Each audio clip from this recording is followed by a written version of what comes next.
Welcome to the Hearts Entwined podcast. In this podcast, we'll be having discussions around the secrets which attract lasting, healthy, fulfilling relationships, creating a healthy mindset, and what women should know and understand about men. Introducing your host, Lyn Smith, the Queen of Hearts, relationship expert, trainer, speaker, and best-selling author of the Cupid's Bow technique.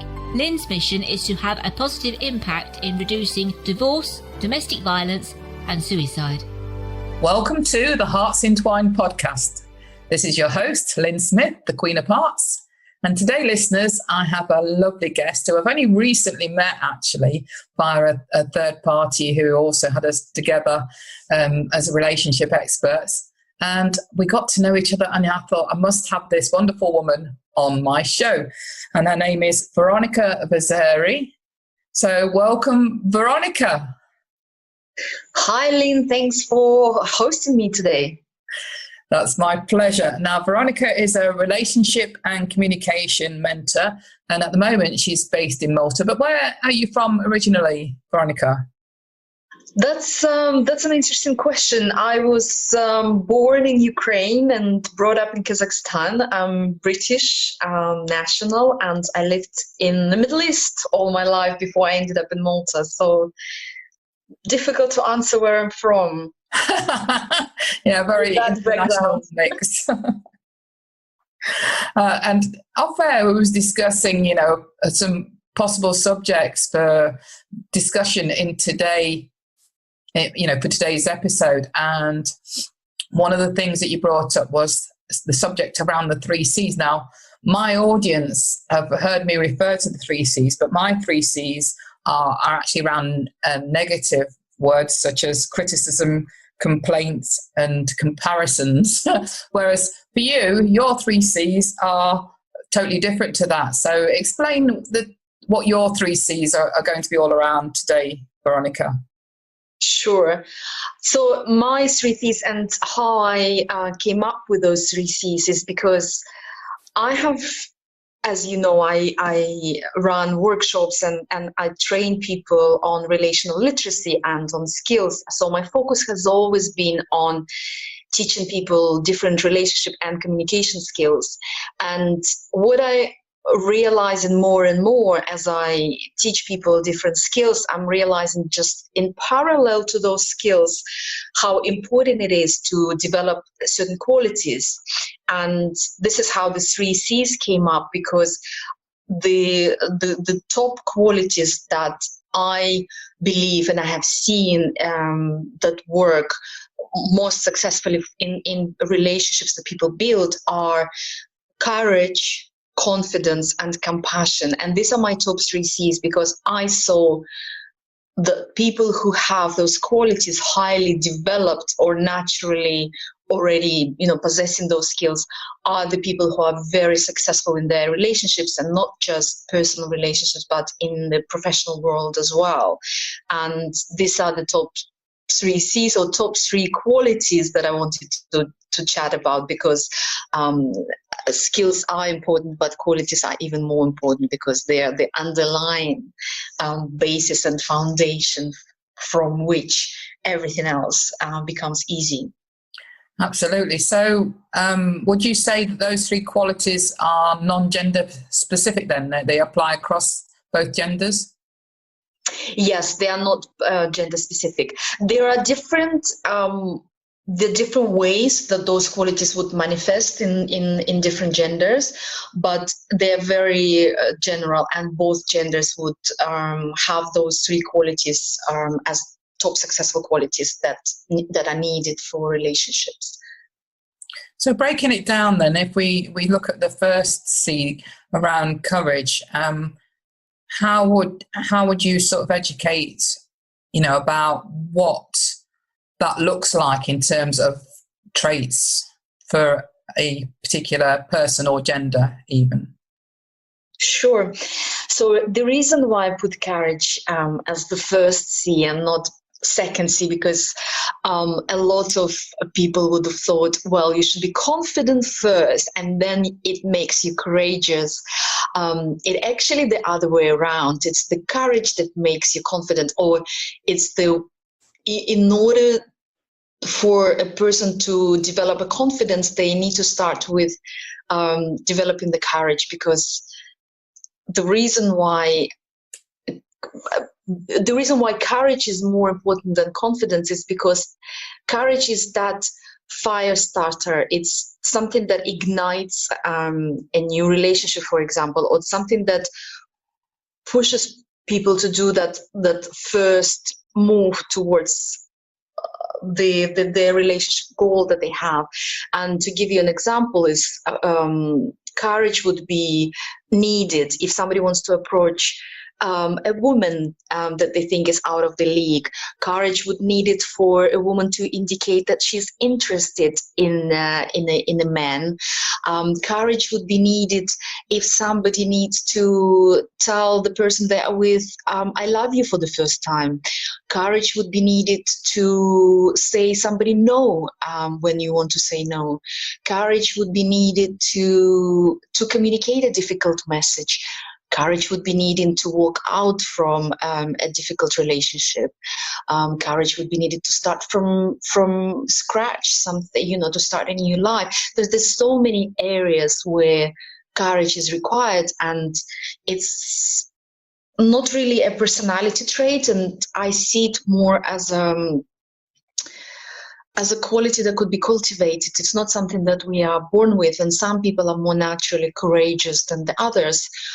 But I can reassure people that I work with a lot of clients, and they are not courageous people by nature, and it's something that we activate. And the way we activate it is by starting with very small steps, and it's just little step leading to a little larger step, and larger and larger. So it's kind of from small step to more bolder steps, and that's how it's the courage is developed. I sort of tend to liken that then, because what I am hearing, if I'm hearing it correctly, is it's about getting comfortable with being uncomfortable. It's going from certainty to uncertainty by trying something new. Exactly. And it's exactly what you've said. It's being comfortable with uncertainty. It's being comfortable with not knowing what the outcome is going to be. It's being comfortable with the fact that you might be rejected, or it's having a capacity to have a fear. And courage is not really about being fearless. Courage is about to have a fear and being able to overcome that fear, and that it requires being comfortable with uncertainty, being comfortable with potential rejection, being comfortable with outcome, not being attached to the outcome, and just being attached to doing your part and let the other person to react in whichever way they choose to react. And that's what the courage is. Yeah, certainly. And I think you'd probably agree that, having the courage to approach somebody, to ask them for a date or whatever that might be, usually that's quite often the guy that has to summon up the courage to do that in most introductions around relationships. But it certainly, I suppose, can then, for some guys in particular, be quite daunting, the prospect that they could be rejected. So how do you get them to manage that scenario? What do you educate them around? Should they be told no, or they feel like they've been rejected? How do they handle and manage that as an option that might present itself? I always encourage guys and girls to look at rejection as not really a rejection. If somebody says, if you approach a woman, or if a woman, let's say, approaches a man or decides to indicate her interest, and another person doesn't reciprocate, it's really often is nothing to do with them or the level of their attractiveness or the level of their approach. It's because chemistry works in a very complex and intricate way, and we really select people, or we feel attracted to people, or the the way we could respond to one person versus another is too complicated, and often is it's through the prism of of our parents. If a guy rejects a girl, sometimes it's because maybe she doesn't remind him of his mother enough in the way she behaves or looks, or same for women. He looks too far apart, comparing to her, her brother, her father, her family members. So there's a lot of complexities there, and they just so, as I said, it's just so intricate. So what it means, if somebody rejects you, it doesn't mean that you are not attractive or your approach was, too bold or too soft or something. It's more to do with you are just not fitting with another person chemistry pattern, and you need to approach a lot of people to actually discover. In a way, it becomes a number games. You have to approach a lot of people to discover one that matches with your chemistry pattern, and that's what people need to look at relationship and dating in general, because people always, when they enter into dating interaction, they always try to bring that dating process into a desired outcome, i.e. a beginning of a long-term relationship. And the same with dating, I encourage people to see dating as more as a casting process. You're really not trying to drive the person towards that outcome and don't get attached to that outcome. You are casting someone for a role of your long-term partner. And as in casting, you have a lot of people in that casting pool, and not everybody's going to become an actor in your movie, and not everybody is going to become a main character as your long partner.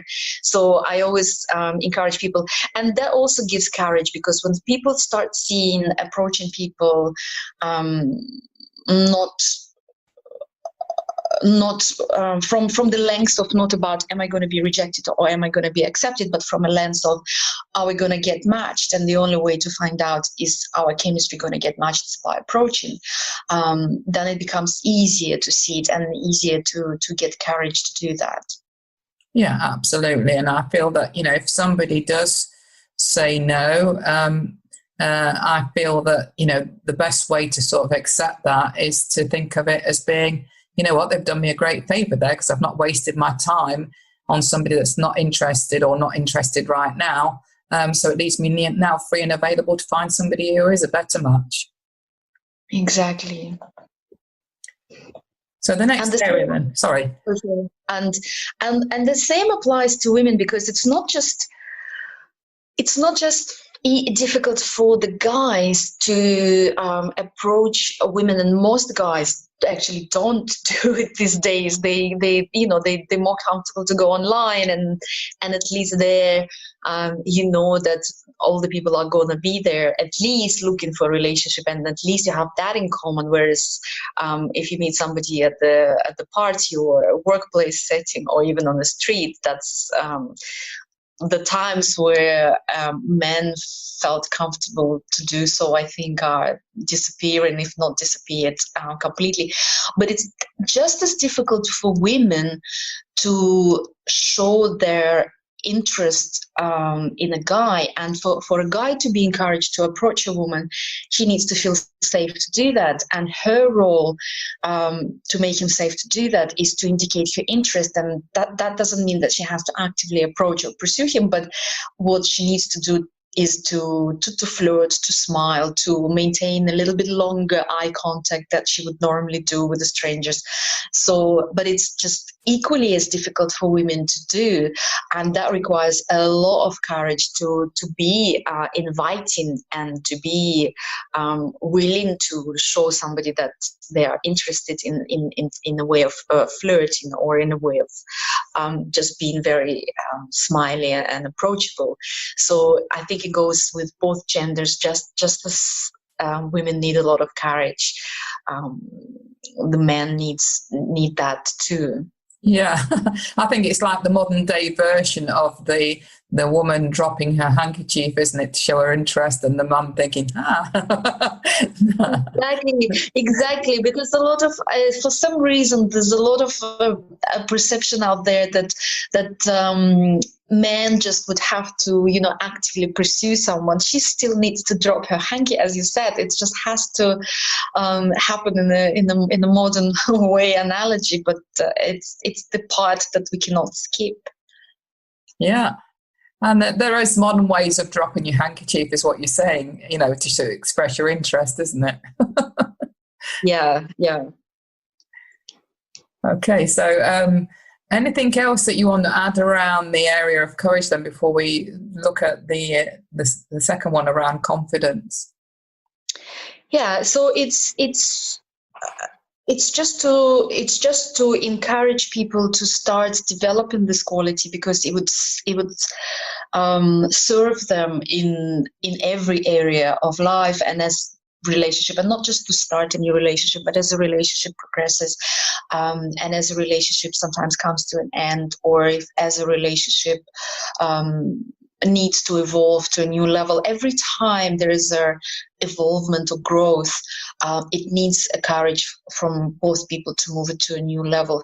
So I want to encourage people to start thinking about where they have been courageous in the past and what else they can do to get their courage to a new level, to become a little bit more bolder, to be able to take more risks by starting doing very small little acts of courage on a daily basis. So if they, like with COVID-19, of course, we have been stuck in our houses for quite some time, and a lot of courage is needed to resume our new life, to get back to normal, to socialize with people physically, to be in a crowded places. So starting, and that would require a lot of courage, and that's a good testing ground. It's a good training ground to start exercising small acts of courage on a daily basis and build it up to our more and more bolder, let's say, or risky or much more courageous acts as they become more confident with the smaller acts. Yeah, I think, as you've said, it's starting with small steps. And the thing is that, what's the worst thing that can happen? And the worst thing that can happen is they say no. Isn't it any big deal if they say no? No, they're leaving you free now to find somebody who would be a better match for you, because if you try and force that relationship when that person's already said no and they're not interested, then that's obviously not going to be a great match for you anyway, is it? Yeah, and I have never seen, it's the same with setting boundaries, because a lot of people find that they don't have enough courage to set the boundaries, and especially people who highly empathic, or they have been brought up as people pleasers and they want to maintain a good level of relationship. They don't see, some courageous acts as a kind act sometimes, or acts that would lead to a great outcome. And just the same as with boundaries, the acts of courage, I have never seen people not benefiting from being courageous. I've never seen people damaging their relationship because they've been courageous, because, as I said, those difficult conversations that they need to start, those boundary settings, those communication that they need to have requires acts of courage. Negotiations that they need to have with their partners on different topics and areas requires courage. And I have never seen it damaging relationships. Never. It always leads to a great outcome. Even sometimes if the outcome is negative, as you said, Lyn, it actually shows that wasn't working in the first place, and you've just brought it to the surface because you were courageous to do so. And now you have a choice to walk away, to end it, to start something new, and it's always a great outcome. Yeah, absolutely concur. So moving on to the second one then, confidence. How do you see that as a trait or an ability or something that people should focus on strengthening like a muscle almost as a area of strength for themselves? It is something that they can strengthen as a muscle, because very few of us are born with those levels of confidence that we require. And yes, there are some people that are born with, very confident, with a star-like outlook on life, and it's as I said, there's some people that are born with it, but most people have to develop it. And it's again another quality that makes a huge difference on our relationships, because to start with, confident people are way more attractive than those people that have a lot of self-doubt and insecure.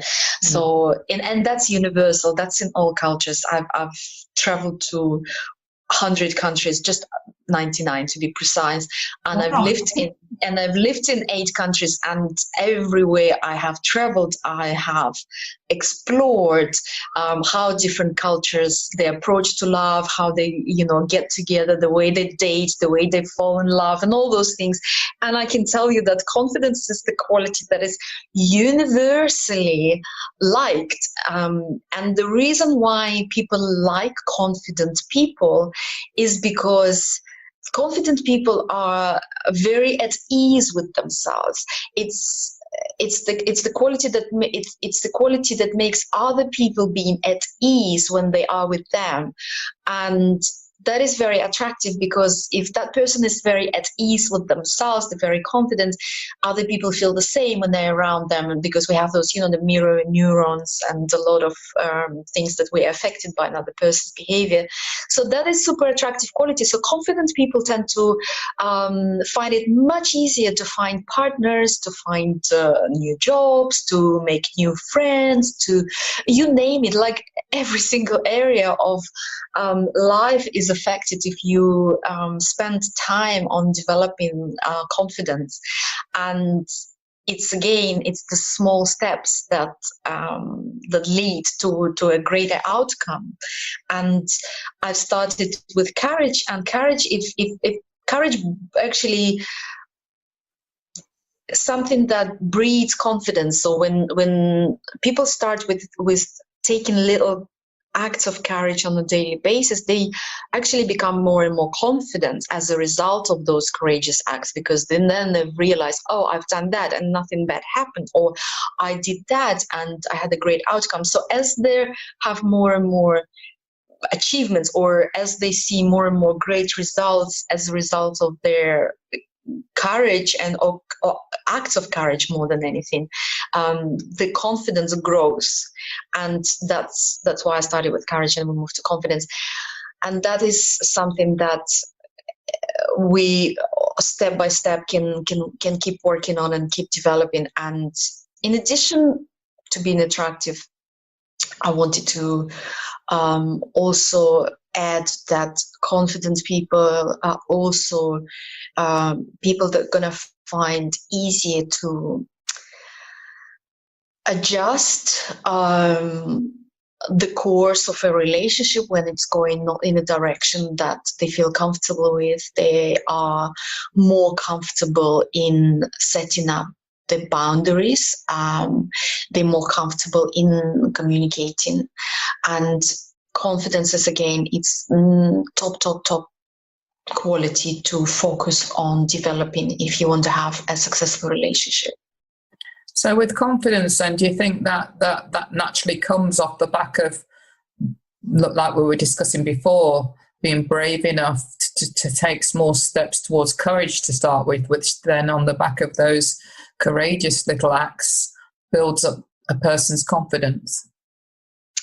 Yes, and in addition to that, it's also looking at anything that make you not confident, because yes, courage definitely builds that. It's like a gym for confidence. So you go to the gym, you exercise certain muscles. So the muscles of courage do build a very strong body of confidence. The other things to look at what is it? Look, if I make an analogy, confidence being somebody having a very strong body, and courage is those, you know, gym equipment that you use to you strengthen your muscles, and the muscles are becoming stronger and stronger.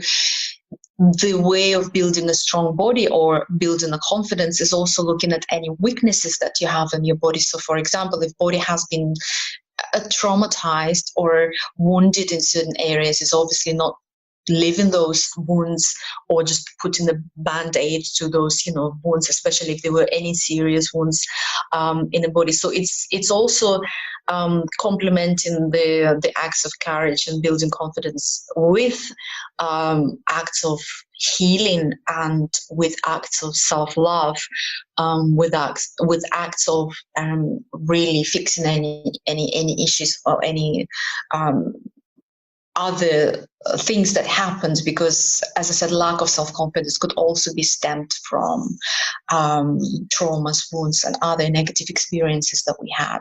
And it's very important to heal those in parallel to building the courage.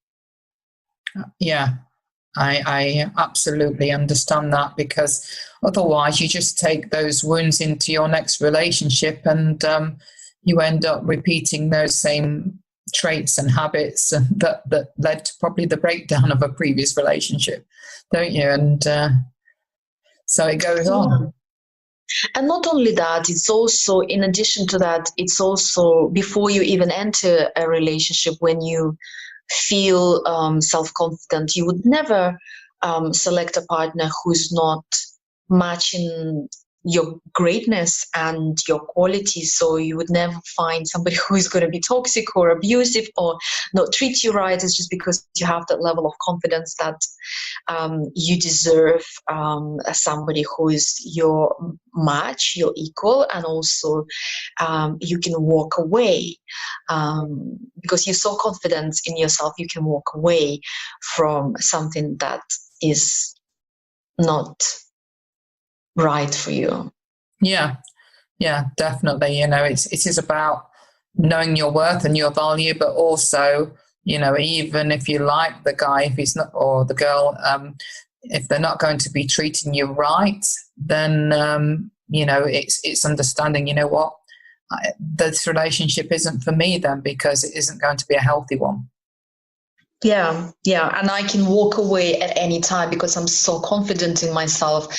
I know I can attract a new partner easily. So anything else then to add around the confidence before we move on to compassion? Yeah, confidence is also, just one thing is, confidence is also another advantage of confidence, I'd say, is that confidence gives you a great level of trust.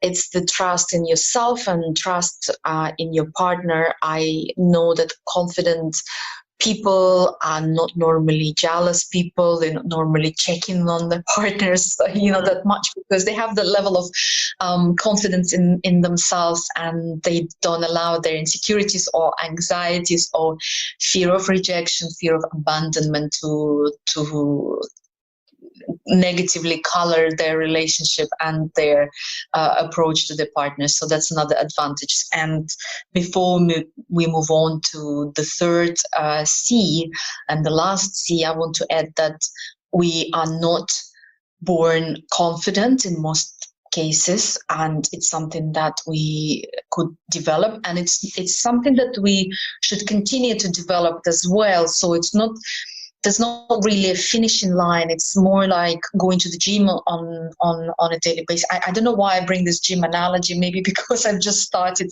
exercising and I feel great about going back to my routine. But it's like going to the gym on a regular basis. You have your muscles that need to be exercised or strengthened daily. So confidence, it's just like that. It's giving yourself, your body, your soul, your mind, and acts of self-love daily so you can continue to remain confident, because we're confident in some areas. Like I know super confident, most of my clients are super confident in their careers, but when it comes to relationship, all of a sudden they are not. There are some areas that we're more confident in than others. There are some situations that we are more confident in others. So to make it more consistent, we really need to work on it on a daily basis, just the same way as courage. It's the inner work, and it's constant, continuous. Yeah, very good points that you raised there. So thank you for addressing those. So moving on to then compassion, is that a quality or a trait? How would you see compassion? It is a quality and a trait. The reason why I avoid calling it a trait, because the word trait just linguistically gives people an impression, or potentially can give people an impression that it's something. Trait is very much permanent quality. We are born with certain personality traits, and they're very persistent, and they are difficult to change, and which is why I want to call those 3C's, even though they could be traits and some people are born with it, but I want to call them as a quality, because all those three areas can be developed and can be strengthened, and they are not, as I said, they're not permanent. They're not always that we just have from birth. It's something that we acquire, and that's why I call it more quality. Even you can call it a skill. Yeah, as I said, that means that anybody then can acquire these qualities then, doesn't it?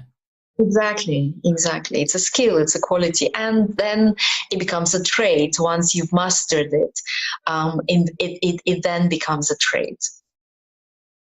So tell us more about the area of compassion then. How does that fit in with your 3 steps, so to speak? Yeah. Compassion it's something that completes it. It's compassion we need for a relationship, for starting a relationship, and for maintaining relationship and make it flourish.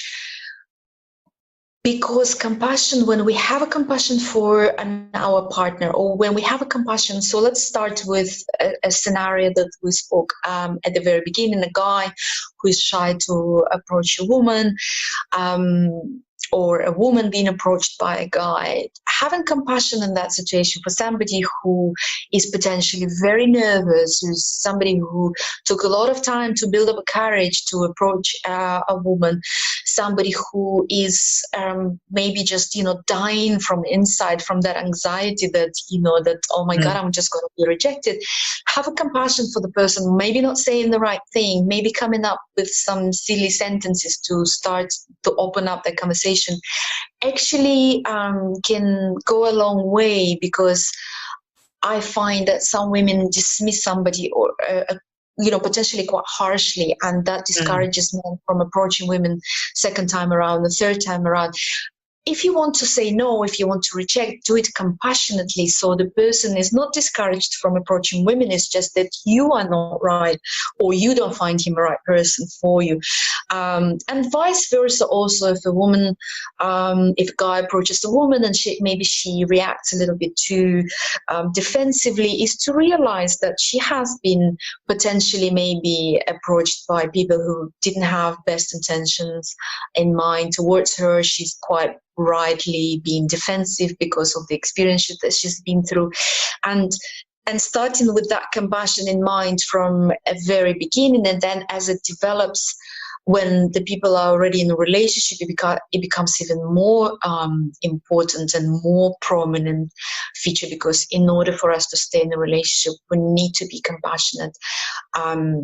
And I want to make a very strong clarification that by compassionate, I don't mean that we should be having weak boundaries or, really put somebody else's interest above our own. Most of my clients are highly empathic women, so they are empaths. And I actually teach them the opposite, to channel the empathy and sometimes to have less compassion because they're too empathic. But in general, what we need, where we need the compassion is